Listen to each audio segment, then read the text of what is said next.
तब समझेंगे कि दुख क्या, सुख क्या। सुख हमारे इशू में नहीं है। हम जब सुख बांटेंगे तो हमको सुख रिटर्न में आएगा। हम बांटेंगे दुख, वैर, तो हमको दुख वैर ही हमारे सामना करेगा। हमने कभी भी किसी से मित्रता, प्रेम, प्यार नहीं किया तो हमसे कौन करेगा। जो बांटेंगे वह सवाई होकर हमारा सामना करेगा। यह ज्ञान कराती गीता मात्र एक है। पर हम नासमझ हैं जो अपनी समझ पर अपने ही परिवार के वैरी बनकर जीवन टू जीवन, वंश टू वंश चलते हुए आज तक परंपरा निभा रहे हैं। कुरुवंश, कुरुवंश ऋषियों ने कहा है, कुरुवंश एक नहीं है, संसार ही पूरा कुरुवंश है। संसार में दुर्योधन, भीष्म पितामह, द्रुपद, श्रीखंडी की भांति संसार में है। जो ईश्वर का सिमरन करता है वह कर्ण की भांति और युधिष्ठिर की भांति बनता है। वह राम पथ पर चल सकता है। जब हम ईश्वरीय न्याय पर चलेंगे, ईश्वरीय पथ को समझेंगे, तब हम चलेंगे और धरती पर स्वर्ग बनाएंगे। स्वर्ग में अकेला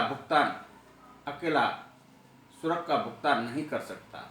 जब सारे इंसान स्वर्ग में होंगे तब हम स्वर्ग का भुगतान कर सकते हैं।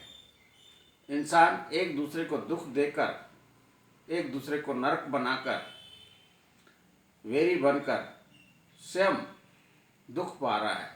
जो दूसरों की सीट चुराता है वह कभी भी स्वयं की सीट नहीं पा सकता। इंसान दूसरों की सीट चुराना सीखा है, दूसरों को दुखी देखकर खुश होता है, पर स्वयं खुश होना चाहता है, स्वयं शीतल होना चाहता है, पर वह शीतल हो नहीं पाता, क्योंकि जो बांटा वह सवाई होकर वापस हमारे पास लौटा। आज संसार के जितने भी धर्मात्मा जन्मे हैं उन्होंने एक ही मार्ग बताया है कि सुख देने में है, लेने में नहीं। हर इंसान को सुख दूसरों से मिलता है।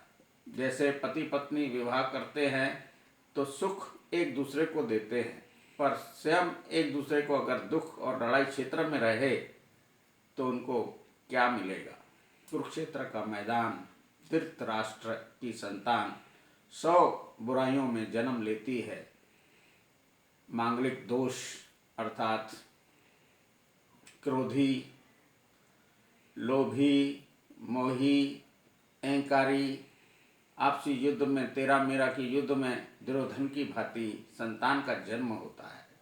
100 बुराइयों में से 2-4 बुराइयां, 5 बुराइयां, 10 बुराइयां लेकर संतान जन्म लेती है। जन्म से चक्रव्यूह, जन्म से पाकर इंसान अपना जीवन, संतान का जीवन खराब करते करते वंश टू वंश चलता हुआ आज तक महाभारत युद्ध घर घर में है। हर परिवार आपसी मतभेद में, पति पत्नी आपसी मतभेद में, पुत्र पिता, मामा चाचा, सास ससुर, ससुर दामाद, कोई भी रिश्ता मुक्त नहीं हुआ है। हर एक जगह युद्ध में जीता मन और दुर्पत, बदतमीज करता हुआ आपसी मतभेद में जीवन जीता हुआ श्रीखंडी की भांति एक दूसरे को शराब देने में, शराब किसी को कोई दे नहीं सकता, न लग सकता है। शराब की कथाएं बहुत है।